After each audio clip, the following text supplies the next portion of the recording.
Walton smart fridge presents TVS ইনসাইটে আপনাদের সবাইকে স্বাগত জানাচ্ছি। আমি আবুল কাশিম।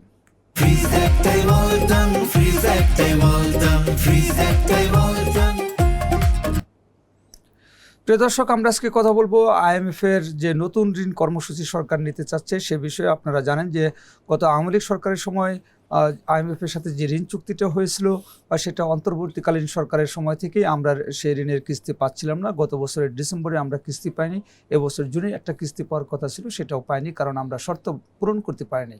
বিএনপি সরকার এসে দেখছে যে আসলে ওই ঋণ চুক্তির মেয়াদও প্রায় শেষ হয়ে আসছে এবং এই সময়ের মধ্যে শর্তগুলো পূরণ করা সম্ভব না, তাই তারা সেটা বাতিল করে নতুন ঋণ চুক্তির জন্য IMF এর কাছে একটা প্রস্তাব পাঠিয়েছে। এখন IMF জুলাই মাসে আসছে, তারা হয়তো কিছুটা পর্যালোচনা করবে, তারপর কি হবে এবং IMF এর কাছে আমরা কত টাকার ঋণ চেয়েছি, IMF কী শর্ত প্রাইমারিলি বাংলাদেশের উপরে দেওয়ার চেষ্টা করছে, এই বিষয়ে টিভিএসে আজকে একটি লিড নিউজ প্রকাশিত হয়েছে। নিউজটি করেছেন আমাদের স্পেশাল করেসপন্ডেন্ট শেখ আবদুল্লাহ ভাই। আমরা তাকে স্টোরিতে পেয়েছি, তার কাছ থেকে বিস্তারিত জানবো। আবদুল্লাহ ভাই, আপনাকে স্বাগত জানাচ্ছি। ধন্যবাদ আপনাকে। আপনার আজকে যে নিউজ যে IMF এর একটা টিম জুলাইতে আসবে এবং তারা প্রাইমারিলি বাংলাদেশের উপরে হচ্ছে কিছু শর্তের কথা তারা অলরেডি জানিয়েছে, বা অর্থ মন্ত্রণালয়ের কর্মকর্তারা জানেন যে IMF কি চাচ্ছে। এবং আপনার স্টোরিতে আছে যে ডিসেম্বরে যায় হয়তো এই ঋণ চুক্তিটা হতে পারে। তো শুরুতে আমরা জানবো যে IMF আসলে প্রাইমারিলি আমাদের উপরে কি চাচ্ছে, যে নতুন ঋণ পেতে হলে বাংলাদেশের কি করা লাগবে। ধন্যবাদ আপনাকে। আপনি যেরকম বলছিলেন যে আওয়ামী লীগ সরকারের সময় বেশ কিছু শর্ত দেওয়া ছিল এই ঋণের বিপরীতে, এবং সেই শর্তগুলো বর্তমান সরকারের কাছে মনে হয়েছে যে এটা অর্জন করা অথবা বাস্তবায়ন করা বেশ কঠিন। তার পরিপ্রেক্ষিতেই কিন্তু বর্তমান সরকার ওই সময়কার ঋণের যে ধারাবাহিকতা সেটি আর না রেখে ঋণটিকে স্থগিত করেছে বা বাতিল করেছে, করে নতুন ঋণের জন্য আছে। কিন্তু IMF তার শর্ত থেকে বিশেষ কোনো জায়গায় খুব একটা যে পরিবর্তন হচ্ছে সেরকম না, বরং আওয়ামী লীগ সরকার যে সময় বাংলাদেশের যে প্রেক্ষিত বিবেচনা করে ওই সময় আওয়ামী লীগকে ঋণ দেওয়া হয়েছিল, এখন বাংলাদেশের প্রেক্ষিত তার পরবর্তীতে এসে 2023 সালের তুলনায় এই 26 সালে এসে নতুন ধরনের একটা প্রেক্ষিতে বাংলাদেশের অর্থনীতি পড়েছে। সেইখানে আপনার সরকার পরিবর্তনের একটা পরিবর্তিত পরিস্থিতি বাংলাদেশের অর্থনীতিতে এক ধরনের চাপ তৈরি করেছে। আবার বৈশ্বিক পরিস্থিতিতে বাংলাদেশের অর্থনীতি নতুন ধরনের প্রেক্ষাপটের মধ্যে পড়েছে। এরকম পরিস্থিতিতে এই সরকার ঋণ নিতে চাচ্ছে। IMF এর মোদ্দা কথা যে আগের সরকার যে কিছু কাজ করেছিল তারা সেটা করেছে, কিন্তু আপনার রাজস্ব খাতে IMF চায় যে বড় ধরনের সংস্কার নিয়ে আসতে হবে। বিশেষ করে ভ্যাটের ক্ষেত্রে তারা চায় যে বাংলাদেশে একটা একক হারের ভ্যাট হোক এবং সেই ভ্যাটের হার 15% করা হোক। এটা বাংলাদেশে আসলে নতুন আলোচনা, ব্যাপারটা ঠিক সেরকমও না। বাংলাদেশ যখন ভ্যাট আইন করে তখন থেকেই এই আলোচনাটা আছে এবং ভ্যাটের হার 15% করা বা সব ক্ষেত্রে করা কথা রয়েছে। কিন্তু ব্যাট আইনেই তো বলা আছে যে ব্যাটের একটাই রেট হবে, সেটা 15% হবে। কিন্তু আসলে সরকার কিন্তু ভ্যাটের সেই একটা রেট করে নাই। এখন সরকার আমরা যে বাজেট দেখি বা জাতীয় রাজস্ব বোর্ড যে ভ্যাট হারগুলো আরোপ করে, আমরা সেখানে দেখি যে 1.5% থেকে শুরু করে সরকার 10%, আবার কোনো ক্ষেত্রে এটা 15% ভ্যাটও আরোপ করে। এবং এটি ধরেন আমদানি পর্যায়ে আরোপ করা হয়, এটি হচ্ছে উৎপাদন পর্যায়ে করা হয়, এটি সরবরাহ পর্যায়ে করা হয়, আবার একেবারে সর্বশেষ আপনার বিক্রি পর্যায়েও কিন্তু এটি করা হয়। কিন্তু IMF এর বক্তব্য হচ্ছে যে আপনার ভ্যাটটা আপনার সকল পর্যায়েই সমানভাবে আরোপ করা উচিত এবং আপনাকে হিসাব পদ্ধতিটা ওইভাবে রাখতে হবে যে আগে যে ভ্যাট পরিশোধ করা হয়েছে সেই ভ্যাট যাতে পরবর্তীতে যারা সেবা গ্রহীতা বা এই পণ্যের উৎপাদন করছে সে তাদের উপরে আরোপ করা না হয়। কিন্তু আমাদের হিসাব পদ্ধতি বা আমাদের ভ্যাটের আদায় পদ্ধতি এখনো পর্যন্ত যেখানে সেইখানে আমাদের সরকারের পক্ষ থেকে বলা হয় যে আসলে এইভাবে ভ্যাট আরোপ করার মতো কাঠামোগত দুর্বলতা বাংলাদেশের রয়েছে। এটা একটা যে তারা চায় যে ভ্যাটের ক্ষেত্রে হচ্ছে 15% ভ্যাট আরোপ করা হোক সব জায়গায় সমানভাবে। হ্যাঁ, আপনার নিউজে আরেকটা পার্ট আছে যে টার্ন ওভার ট্যাক্স। আমি সেই প্রসঙ্গে আসছিলাম যে IMF চায় যে হচ্ছে ব্যবসা এবং সেবা খাতের উৎপাদন এবং সেবা খাতে যে ব্যবসায়ী হোক সেখানে একটা টার্ন ওভার ট্যাক্স থাকবে। টার্নওভার ট্যাক্স হচ্ছে আপনি একটা ব্যবসায়ী প্রতিষ্ঠান, আপনি সারা বছর আপনার যে টার্নওভার হয়েছে সেই টার্নওভারের উপরে আপনাকে 1% বা 2% আপনাকে ট্যাক্স দিতে হবে। আপনার লাভ হলো কি লোকসান হলো সেটা পরের ব্যাপার। আপনি লাভ হলে আপনার যে আয় হবে, আয়ের উপরে গিয়ে আপনার যে আয়কর হবে, সেই আয়কর আপনি যখন পরিশোধ করবেন তখন এই টার্নওভার ট্যাক্স আপনার এখানে সমন্বয় হবে। এটি হচ্ছে টার্নওভার ট্যাক্সের নিয়ম।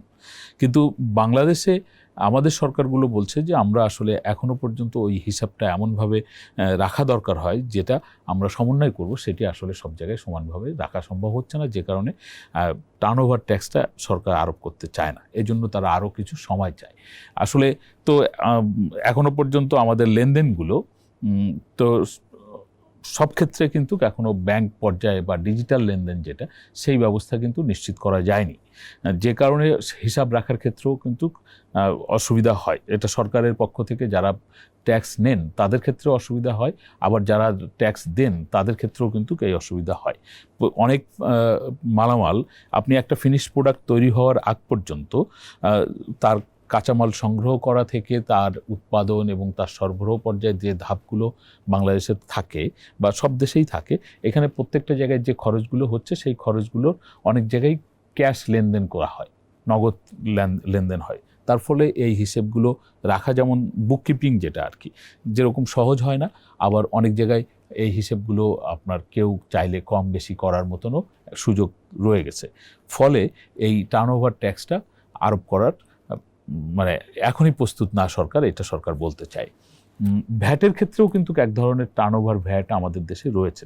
এটা টার্নওভার ভ্যাট কথাটা কি আমরা বলবো, এটা আমরা সবসময় এটাকেও টার্নওভার ট্যাক্সই বলা হয়। হ্যাঁ, এটা থোক টাইপের, যে আপনার সারা বছরের ব্যবসার ভলিউম যদি 30 লাখ টাকা হয় তাহলে আপনি এক ধরনের ভ্যাট দিবেন, এবং সেখানে কোনো হার নেই। বলা হয়েছে যে এই ধরনের ব্যবসায়ী প্রতিষ্ঠানগুলো বছরে 5,000 বা 10,000 টাকা ভ্যাট হিসাবে সরকারকে পরিশোধ করবে, বা 50,000 টাকা সরকারকে পরিশোধ করবে। আবার বলা হয়েছে যে আরেকটা ধাপ আছে এখানে, যে 50 লাখ টাকা পর্যন্ত যেসব ব্যবসায়ী যারা সারা বছর ধরে ব্যবসা বাণিজ্য করেন, তাদের ব্যবসার পরিমাণ হয়, তারাও সরকারকে একটা থোক ধরনের ভ্যাট পরিশোধ করে থাকে। এই ভ্যাট থেকে সরকার মানে আইএমএফ চায় যে এটা স্বচ্ছতার জন্য, যে এটা এখান থেকে বের হয়ে আসুক। তার কারণ আইএমএফ মনে করে যে বাস্তবত তাই, ভ্যাট পরিশোধ করে কিন্তু ভোক্তা, যিনি এন্ড ইউজার, তিনিই পরিশোধ করেন। তো সেইটা সরকারের কোষাগারে যাওয়ার কথা, কিন্তু আপনি দেখবেন যে সেটা যাচ্ছে না। আপনি কোনো দোকানে গিয়ে যদি ভ্যাটের স্লিপ চান, সে হয়তো তখন আপনাকে যে দামে ওই পণ্যটা দিচ্ছে, তখন সে বলবে যে ভাই ভ্যাটের স্লিপ নিতে গেলে আপনাকে দাম আর একটু বাড়িয়ে দিতে হবে।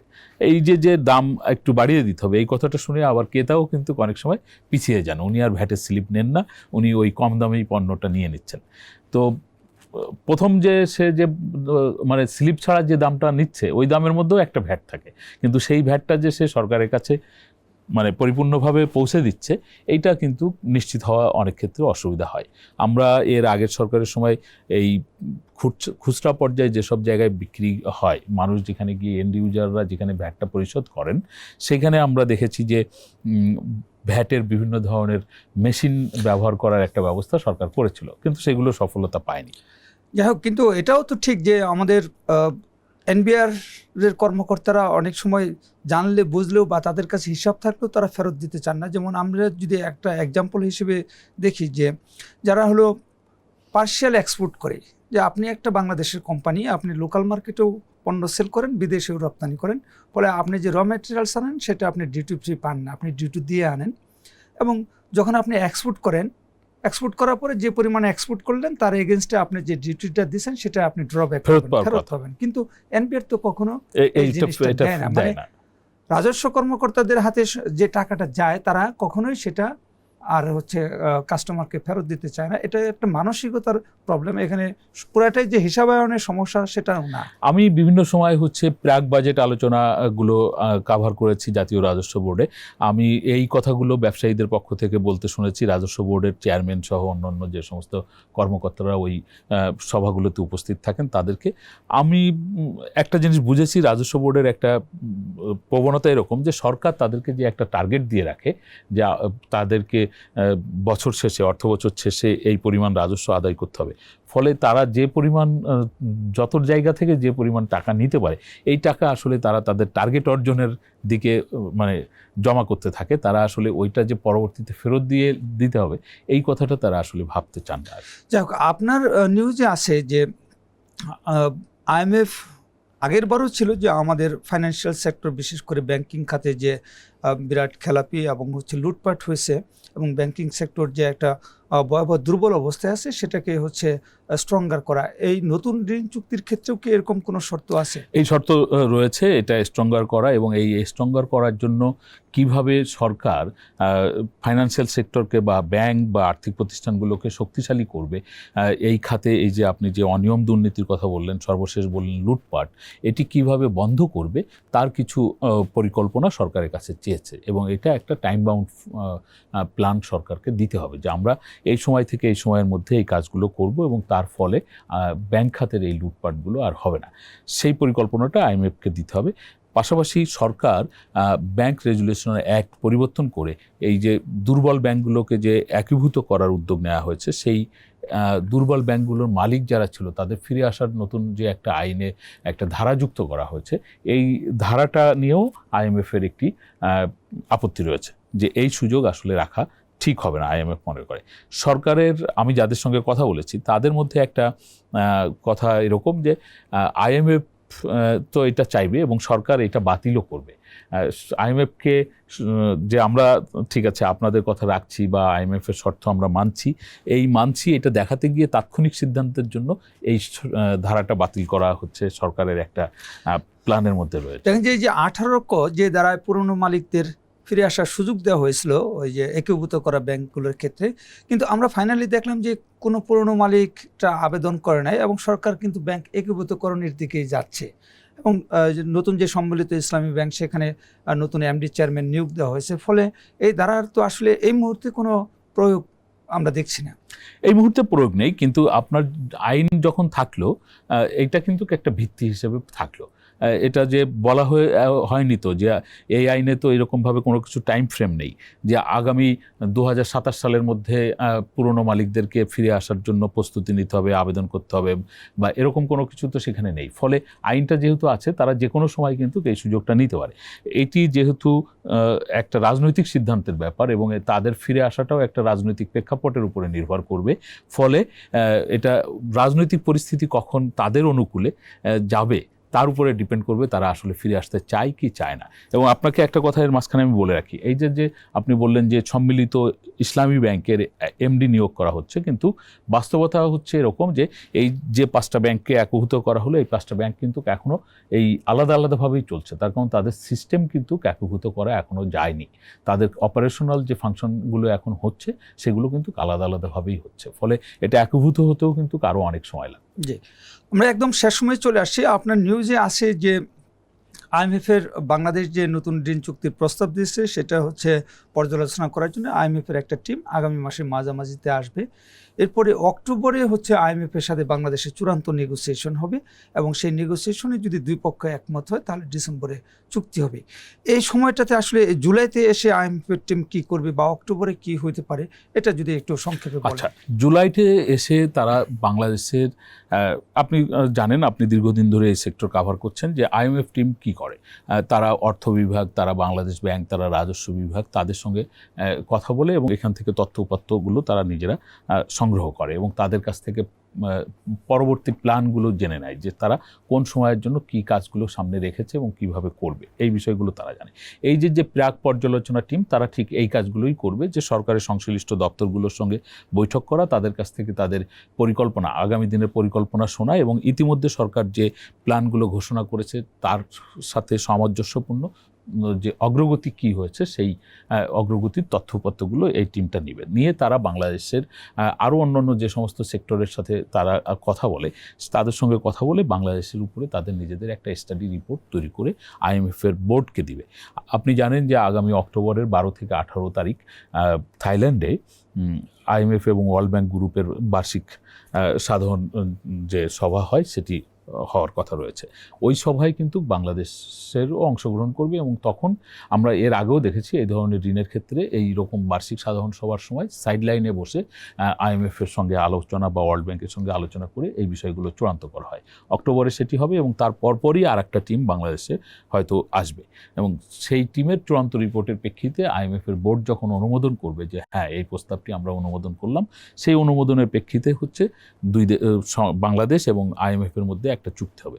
আমি কথা বলে জেনেছি অর্থ বিভাগের ঊর্ধ্বতন কর্মকর্তাদের সঙ্গে, তারা ধারণা করছে যে ডিসেম্বরের দিকে এই চুক্তিটি হতে পারে। ধন্যবাদ আপনাকে। আপনাকেও ধন্যবাদ। প্রিয় দর্শক, IMF এর নতুন ঋণ চুক্তি নিয়ে আমাদের যে আলোচনা, আজকে আপনারা আব্দুল্লাহ ভাইয়ের কাছ থেকে বিস্তারিত জানলেন। পরবর্তীতে আপডেট হলে সেটা আমরা আবার আপনাদের সামনে নিয়ে আসব। আজ ছিল এই পর্যন্ত। আমাদের শো ভালো লাগলে আপনারা লাইক করবেন, শেয়ার করবেন। সবাইকে ধন্যবাদ।